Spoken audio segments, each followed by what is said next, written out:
দ্বিতীয়বারের মতো যুক্তরাষ্ট্রের মসনদে বসার পর থেকেই ডোনাল্ড ট্রাম্প তার পরম মিত্র ইসরায়েলের প্রধানমন্ত্রী বেনিয়ামিন নেতানিয়াহুর সাথে মধ্যপ্রাচ্যে নিজেদের অধিপতিত্ব বিস্তারের চেষ্টা চালিয়ে যাচ্ছে, কিন্তু তাদের প্রচেষ্টাকে পাত্তা দিচ্ছে না মধ্যপ্রাচ্যের সিংহখ্যাত দেশ ইরান। তারই ধারাবাহিকতায় এবার সরাসরি যুক্তরাষ্ট্রে বোমা হামলার ঘোষণা দিলেন ইরানের সর্বোচ্চ ধর্মীয় নেতা Ayatollah Ali Khamenei. Donald Trump নতুন প্রেসিডেন্ট হওয়ার পরেই ইসরায়েলের প্রধানমন্ত্রী বেনিয়ামিন নেতানিয়াহুর সঙ্গে হোয়াইট হাউসে একাধিকবার বৈঠক করেছেন। সেখানে তাদের প্রধান আলোচ্য বিষয় ছিল ইরানে পারমাণবিক ক্ষমতা নিয়ন্ত্রণ, অর্থাৎ ইরান যেন কোনোভাবেই তাদের পারমাণবিক শক্তিকে বৃদ্ধি করতে না পারে এবং তারা যেন মধ্যপ্রাচ্যে তাদের নিয়ন্ত্রণ ধরে রাখতে পারে। তখনই ট্রাম্প হুমকি দিয়েছিল প্রয়োজনে ইরানে বোমা হামলা করবে আমেরিকা, যার প্রতিক্রিয়ায় ইরানও একেবারে সরাসরি যুক্তরাষ্ট্রে হামলার ঘোষণা দিল। দেশটির সাথে যুক্তরাষ্ট্রের দীর্ঘদিনের সূত্রতা থাকলেও কখনো সরাসরি যুক্তরাষ্ট্রে বোমা হামলার কথা বলেননি। দেশটির এর থেকেই বোঝা যাচ্ছে এবার ইরান ও যুক্তরাষ্ট্রের মধ্যে ভয়ঙ্কর কোনো ঝামেলা হতে চলেছে, যার প্রভাব পড়বে মধ্যপ্রাচ্য জুড়ে, এমনকি ইউরোপেও। ট্রাম্পের নেতৃত্বাধীন নতুন মার্কিন প্রশাসন ইরানের কাছে তেলের মজুদ জিরো কোঠায় নিয়ে আসতে চায়, যাতে তারা কোনোভাবেই তাদের পারমাণবিক অস্ত্র নিয়ে কাজ না করতে পারে। তবে বিশেষজ্ঞদের মতে এমন কৌশল গ্রহণ করে ইরানকে দমাতে পারবে না যুক্তরাষ্ট্র ও ইসরায়েল জোট, কারণ ইরানের সাথে ঘনিষ্ঠ বন্ধুত্ব রয়েছে যুক্তরাষ্ট্রের ত্রাস, রাশিয়া এবং চীনের। এর পাশাপাশি ইরানকে সর্বাত্মক সহযোগিতা করতে সর্বদা প্রস্তুত রয়েছে তুরস্ক, লেবাননের মতো সামরিক ক্ষমতায় এগিয়ে থাকা দেশগুলো। তাই ট্রাম্প এবং নেতানিয়াহুর পরিকল্পনা এত সহজেই বাস্তবায়ন হচ্ছে না। উল্টো ইরান, রাশিয়া ও চীনের অ্যালায়েন্স চাপে ফেলতে পারে ট্রাম্প প্রশাসনকে, যা যুক্তরাষ্ট্রের জন্য মোটেও সুখবর হবে না। অন্যদিকে গাজা ইস্যুতে ইতিমধ্যে ইসরায়েল ও যুক্তরাষ্ট্রের উপরে চটে আছে সৌদি আরব, জর্ডান, মিশরের মতো দেশগুলো। এমত অবস্থায় যে কোনো সময় যুক্তরাষ্ট্রে উল্টো হামলা চালাতে পারে ইরান। ফিনিক্সের আগুন নাকি সাইবারনেটিক ধ্বংস? গাজার হামাস ইসরায়েলের মরণপ্রণ লড়াইয়ের দ্বিতীয় অধ্যায়ের একটি চাঞ্চল্যকর বিশেষ প্রতিবেদন। ফোন বন্ধ, যুদ্ধের গর্জন, হামাসের গোপন কৌশল ও আইডিএফ ডিজিটাল শিকারী অভিযান। হামাসের শীর্ষ নেতাদের মোবাইল ফোন এখন নিষিদ্ধ বস্তু। গাজা ধ্বংসস্তূপে লোকানো গুপ্তচর ভিত্তিক ডিভাইস খুঁজে পেয়েছে হামাস, ক্যামেরা, সোনার যন্ত্র, এমনকি স্যাটেলাইট ট্র্যাকার। আশার আলো আওসাদ পত্রিকার প্রতিবেদন অনুযায়ী হামাসের রাজনৈতিক ও সামরিক নেতৃত্ব আইডিএফের টার্গেটেড হামলা এড়াতে ডিজিটাল নিশ্চিততা পালন করছে। ফোনের সিগন্যাল হতে পারে মৃত্যুর দূত, সতর্ক করেছেন একজন হামাস কমান্ডার। এদিকে আইডিএফের ড্রোন ও এআই চালিত পর্যবেক্ষণ সিস্টেম গাজার আকাশে ডিজিটাল জাল বিছিয়েছে। হামাসের গোপন অবস্থান শনাক্ত করতে তারা ব্যবহার করছে ধ্বংসাবশেষে পুঁতে থাকা সেন্সার ও ফেসিয়াল রিকগনিশন টেকনোলজি, যেখানে এক অদৃশ্য সাইবার যুদ্ধে জড়িয়ে আছে দুই পক্ষ। শনিবার দুপুর 12টায় আল্টিমেটাম, নেতানিয়াহুর আগুনের ঝড় বনাম হামাসের লাভার চুল্লি। ইসরায়েলি প্রধানমন্ত্রী নেতানিয়াহু হামাসকে স্পষ্ট বার্তা দিয়েছেন, শনিবার দুপুর 12টার মধ্যে 76 জন জিম্মির মুক্তি না দিলে গাজায় শুরু হবে অপারেশন ফায়ারস্টোন। তার এই হুমকি মার্কিন প্রেসিডেন্ট ডোনাল্ড ট্রাম্পের সমর্থনে আরও শক্তিশালী। হামাস যদি সময় মতো সাড়া না দেয়, গোটা মধ্যপ্রাচ্য জ্বলে উঠবে। কিন্তু হামাস যেন লাভার চুলিতে পাথর গলাচ্ছে। তাদের সিনিয়র নেতা স্বামী আবু জুহরি বলেছেন, ইসরায়েলি চুক্তি লঙ্ঘন করছে, আমরা প্রস্তুত, যুদ্ধ হলে গাজা হবে তাদের কবরস্থান।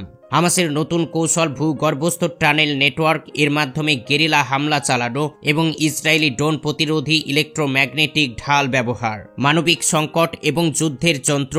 গাজায় ইতিমধ্যে 48,219 জন নিহত, অধিকাংশ ভবন ধ্বংস। কিন্তু এই সংকটই হামাসের জন্য অস্ত্র। তারা গাজার ধ্বংসাবশেষকে প্রতিরোধের প্রাচীর বানিয়েছে। ইটের নিচে লোকানো রকেট লঞ্চার, হাসপাতালের নিচে অস্ত্রের গোডাউন। ইসরায়েলি অর্থমন্ত্রীর হুমকি, প্রতিটি জিম্মির ক্ষতির বিনিময়ে গাজার 5% দখল করব। কিন্তু ট্রাম্পের গাজা দখলের পরিকল্পনার আলোচনায় বিস্ফোরা। জাতিসংঘের সতর্কতা, যুদ্ধবিরতি ভাঙলে মানবিক বিপর্যয় হবে মহাপ্রলয়ের মতো। ফিনিক্স পাখি নাকি সাইবারনেটিক যুদ্ধযন্ত্র, নাকি হামাস ইসরায়েলের শক্তি পরীক্ষা? হামাস যেন মরুভূমির ফিনিক্স পাখি, ধ্বংসস্তূপ থেকে বারে বারে মাথা তুলছে। ইরান ও ইয়েমেনের হুতি বিদ্রোহীদের কাছ থেকে ক্ষেপণাস্ত্র সরবরাহ পেয়েছে তারা। ইসরায়েলের জবাব আয়রন ডোম, এআই চালিত মিসাইল ইন্টারসেপ্টর সিস্টেম, দক্ষিণ কমান্ডের 20,000 অতিরিক্ত সৈন্য মোতায়েন। নেতানিয়াহুর ভাষায় এই যুদ্ধ হবে হামাসের শেষ নিঃশ্বাস। অপ্রত্যাশিত মোড়, হামাসের গোপন প্রযুক্তি ও আইডিএফের কৃত্রিম বুদ্ধিমত্তার দ্বন্দ্ব। গাজার ভূগর্ভে হামাসের ল্যাবগুলোতে তৈরি হচ্ছে ড্রোন। ইসরায়েলি ট্যাঙ্কের আর্মার ভেদ করতে সক্ষম গাজায় ফের যুদ্ধর ঘণ্টা বাজলে কে হবে বিজয়ী? মানবতা নাকি ধ্বংসাবশেষ? গাজার আকাশে এখন উড়ছে ধোঁয়ার ছায়া নাকি আশার কয়েকটি বেলুন? শনিবার আল্টিমেটাম শেষ মুহূর্তের চুক্তি নাকি যুদ্ধের সূচনা? সেটি এখন সবচেয়ে বড় রহস্যময়। তবে এই কথা নিশ্চিত, এই যুদ্ধ শুধু গাজা বা ইসরায়েলের নয়, এটি টেকনোলজি, কূটনীতি এবং মানবিকতার বিশ্বযুদ্ধ। আমি একা যুদ্ধে নামি, আগুনের গান গায়, জ্বলে উঠুক প্রতিটি প্রাণ, ইয়েমেনের হুতি যোদ্ধাদের পণ। যুদ্ধের ময়দানে আমরা একাই নয়, আমাদের সাথে আছে লোহিত সাগরের লাল সূর্য, ইয়েমেনের অস্ত্রাগার, লোহিত সাগর উত্তল জল থেকে তেল আবিবের দিকে ক্ষেপণাস্ত্রের মৃত্যুর ঝড়। ইয়েমেনের মরুভূমি থেকে উড়ে আসা ক্ষেপণাস্ত্রের ছায়ায় ডুবে আছে লোহিত সাগর। ট্রাম্পের মধ্যপ্রাচ্য শান্তি নীতি, যেখানে মরিচিকা সেখানে হুতিরা লড়াই করছে প্রতিরোধের শেষ মাশাল হয়ে। ওদের মন্ত্র জ্বলো কিন্তু নিভে যেও না। ইয়েমেনের উচ্চ রাজনৈতিক পরিষদের সদস্য মোহাম্মদ আলী আল হুতি ঘোষণা করেছেন, ইয়েমেনের সামরিক অস্ত্রাগারে আবারও শক্তিশালী হয়েছে। হুতিদের দ্য ট্রায়াঙ্গেল ক্ষেপণাস্ত্র, ড্রোন চালকবিহীন উড়োজাহাজ লোহিত সাগরের অন্ধকারে জেগে উঠেছে। ইয়েমেনের হুতি বিদ্রোহীরা তাদের হাতের মুঠায় এখন ক্রুজ ক্ষেপণাস্ত্র, ব্যালিস্টিক মিসাইল, কামিকাজি ড্রোন এবং ইউএসডি বা চালকবিহীন বিস্ফোরক জাহাজ, যার প্রতিটি স্পর্শে কাঁপছে বৈশ্বিক বাণিজ্য, ইসরায়েলের নিরাপত্তা বলায়। গত জানুয়ারিতে মার্কিন সেনাবাহিনীর রিপোর্টে উঠে এসেছে হুতিরা প্রথমবারের মতো ইউএসডি ব্যবহার করে আন্তর্জাতিক শিপিং লেনে আঘাত হানার চেষ্টা করেছিল, যা সৌদি আরবের মদিনায় 2017 সালের হামলার চেয়ে অত্যাধুনিক। হুতিদের গোপন কার্ড, হাইপারসনিক ক্ষেপণাস্ত্র। 2015 সালের 14 জানুয়ারি ইয়েমেনের বাহিনী প্যালেস্টাইন টু হাইপারসনিক মিসাইল দিয়ে তেল আবিবের ইসরায়েলের যুদ্ধ মন্ত্রণালয়কে আঘাত করে। ইসরায়েলি বিখ্যাত আয়রন ডোম প্রতিরক্ষা ব্যবস্থা অকার্যকর হয়ে যায়। সামাদ ড্রোন, 300 কিলোমিটার পাল্লার এই ড্রোনগুলো সৌদি তেল স্থাপনায় আগুন জ্বালিয়েছে, যা হুতিদের দূরপাল্লার সক্ষমতার প্রমাণ। ইরানি টেকনোলজি যুক্তরাষ্ট্রের রয়্যাল নেভির থেকে চোরাচালান করা ক্ষেপণাস্ত্র, ইঞ্জিন ও ড্রোন জব্দ করেছে, যা হুতিদের অস্ত্রের উৎসের ইঙ্গিত দেয়।